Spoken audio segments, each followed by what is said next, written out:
Welcome back mga ropa. Kwentuhan muna tayo. Tatlong sunod na talo na nga ang pinalasap ng Dallas Mavericks sa koponan ni Anthony Edwards, at ito naman ang naging positive na reaksyon ni Anthony Edwards sa press conference after ng game. Nang matanong si Ant-Man ng media kung anong reaksyon niya sa Dallas Mavericks na lamang sa kanila ng 3-0, ayon sa kanya think positive pa rin at walang puwang ang pagiging negatibo, at sinigurado niyang kaya nilang isa-isahin ang 3-0 na lamang ng Dallas Mavericks at gawin itong 4-3.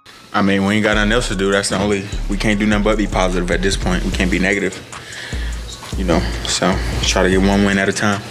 Ayon din kay Ant-Man, ang naging problema nila sa Game 3 ay hindi pumapasok ang kanilang tira, lalo na ang kanilang 3-pointers, kung saan ito ang nag-cause sa kanila ng game para matalo sa Dallas Mavericks. We had good looks. We had a couple good looks. Missed them. The ball got stuck a couple times in my hands, you know. Got to get off of it a little bit more, but yeah, we'll be alright. Nang matanong si Edwards kung desperado na ba siya dahil lamang na ang Dallas Mavericks sa kanila sa serye ng 3-0, ito ang kanyang naging response. I never think the sky's falling. I don't know, I'm always positive, always happy. Been through the worst, so the sky's never falling for me.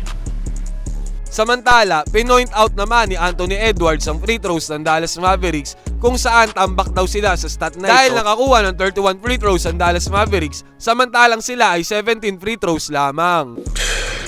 31 to 17.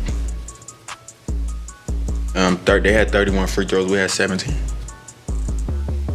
Binigyang papuri naman ni Kyle Anderson si PJ Washington at Derrick Jones, maging si Kyrie Irving at Luka Doncic dahil napakahirap daw nitong bantayan at ito'y mga great shot maker daw. Those two are obviously really good shot makers, and when you get Derrick Jones and PJ Washington and, you know, a lot of those other guys playing as well as they did, they're tough to beat. So just gotta figure out a way to slow both of them down, and you know, Luka and Kyrie, and you know, as well as those other guys too. You know, they can't all play well like that. You know, we have to pick and choose, and that's what we're gonna do game 4. Paulit-ulit na pinoint out ni Ant-Man na iba ang kanilang shooting ngayong series kontra sa shooting nila noong Phoenix Suns at Denver Nuggets. Ibang-iba daw ngayon sa Dallas Mavericks. I said, I mean, we're not knocking the shot, like we've been knocking the shots down all the whole playoffs. Denver series, the Phoenix series, we was making all the shots. So it's harder to, you know, do what you do when we knocking them down. But when we're not knocking them down, it's easier to crowd the paint. I was getting to the rim today, and it was just like 4 people in there, you know. So they make it tough, man. They did a great job. Shout out to them. Kayo mga ropa, what are your thoughts about sa mga sinabi ni Anthony Edwards? Tingin nyo kaya ba nilang i-comeback ang Dallas Mavericks at manalo pa sa serye ng score na 4-3? Mag-comment kayo dyan sa baba, magkwentuhan tayo.